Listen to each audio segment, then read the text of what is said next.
Part 1ல் நம்ம பார்த்தோம். ராஜயோகாலேருந்து யோக சூத்ரா வருது. யோக சூத்ரா பதஞ்சலி யோகா பண்ணாரு. அவர் இதுலேருந்து அஷ்டாங்க யோகா வந்தது. அந்த அஷ்டாங்க யோகத்துலேருந்து யமா வரைக்கும் நம்ம பார்த்தோம். அடுத்தது வந்து நியமா.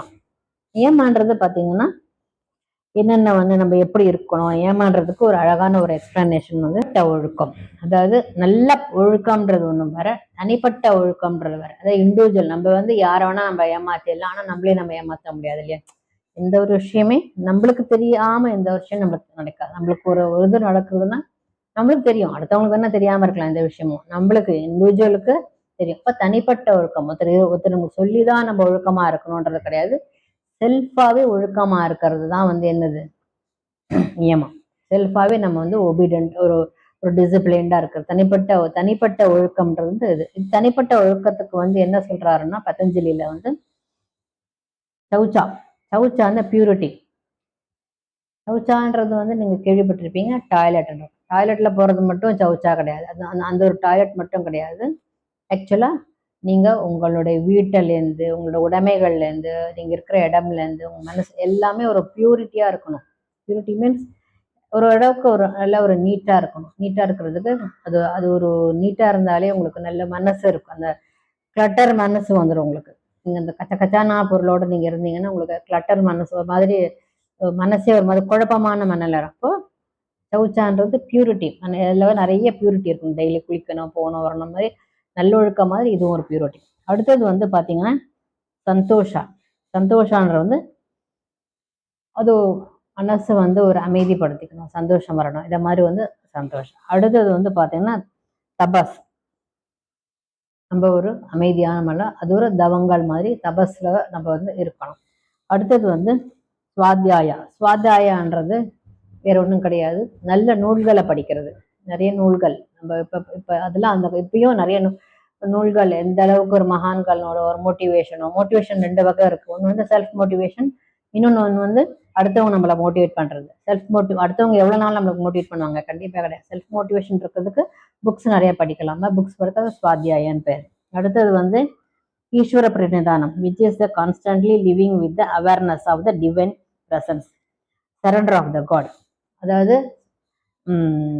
ஈஸ்வர பண்ணி நம்ம சரண்டர் ஆகுது, கடவுள்கிட்ட நம்ம ஒரு சரண்டர் ஆகுது. இதுதான் சுவாதயா. அடுத்தது ஆசனாஸ். ஆசனாஸ் உங்களுக்கு தெரியும். ஆசனாஸ் நம்ம இது இப்ப நம்மளுடைய உடல் சம்பந்தமா ஆசனால் நம்ம இதெல்லாம் நீங்க பழக்கத்துல வந்தீங்கன்னா, அந்த 2த்தையுமே பழக்கத்துல வரும்போது 3வது நாள்ல தான் ஆசனா வருது. ஆசனாலதான் யோகா, அஷ்டாங்க யோகாசனால நம்ம ஆசனாஸ்லாம் செய்யறோம். அடுத்தது பாத்தீங்கன்னா பிராணாயாமா. பிராணாயாமான்னு வர்றப்போ நீங்க மூச்சு விடுறது நீங்க உயிர் வாழறதுக்கு முதல் மெயின் ஆதாரமா இருக்கிறது உங்க மூச்சு காற்று. உங்க உயிரோட இருக்கணும், நம்ம உயிரோட இருக்கணும்ன்றது. ஸோ அந்த மூச்சு காற்றை நம்ம ஒரு நெறிப்படுத்துறதுக்கு சில பயிற்சிகள்லாம் இருக்கு.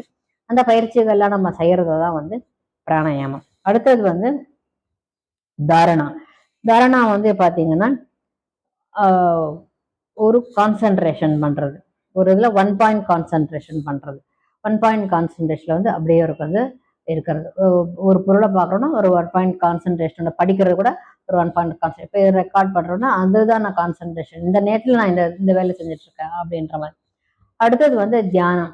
தியானம்ன்றது பல நிலைகள் நம்ம நிறைய ஜென்ரலா ஆக்னி தியானத்துல பண்ணுவாங்க, சகசிரதாரம், இது மாதிரி நிறைய இதுல தியானங்கள் இருப்போ தியானம் ரொம்ப நேரம் உட்காந்து நம்ம பண்றதுதான் தியானம். தியானம் ஒரு பாயிண்ட்ல நம்ம கவனிக்கிறது, ஒரே பாயிண்ட்ல கவனிக்கிறது தியானம்ன்றது. ஒரு குறிப்பிட்ட நேரத்துல நம்ம உட்காந்து பண்றோம். இப்ப இதெல்லாமே தாண்டி 2வது சமாதி நிலை. சமாதி நிலைன்னா நம்ம நம்மளோட உயிரை விடுறதோ அதெல்லாம் கிடையாது. அப்படி கிடையாது. சமாதி நிலைன்னா ஒரு நல்ல ஒரு மேலோங்கி ஸ்டேஜ். இதை விட இயற்கை, இதை விட நம்மளுக்கு இறைநிலை அடையுதல் பேரு. இறைநிலை அடையுதல்னா என்னதுன்னா எல்லாமே நம்ம எக்ஸ்ட்ரீம் ஆஃப் த காட், நம்ம கடவுளோட அது நிலையில அடையிறது. அது அப்படியே சமாதி மாதிரி. இப்போ நம்ம வெளியில எக்ஸசைஸ் பண்றப்போ சமாதி நிலைன்றது நல்ல அப்படியே உடல்ல எல்லாம் தளர்த்து விடுறது, அது மாதிரி சொல்லலாம். நம்ம காட், நம்ம இறைநிலை, பிறவாத இறைநிலை சமாதி நிலை. ஸோ இதெல்லாம் நம்ம அட்டைன் பண்றதுதான். இதுதான் நம்மளுக்கு யோகான்றது பேர்.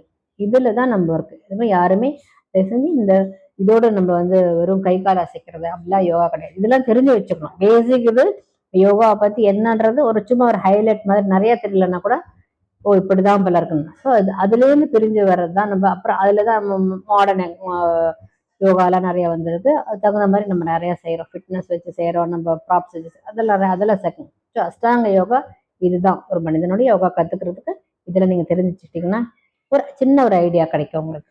நன்றி. கண்டிப்பாக யோகாவை செஞ்சுட்டு ஃபிட்டாக இருங்க. தேங்க்யூ.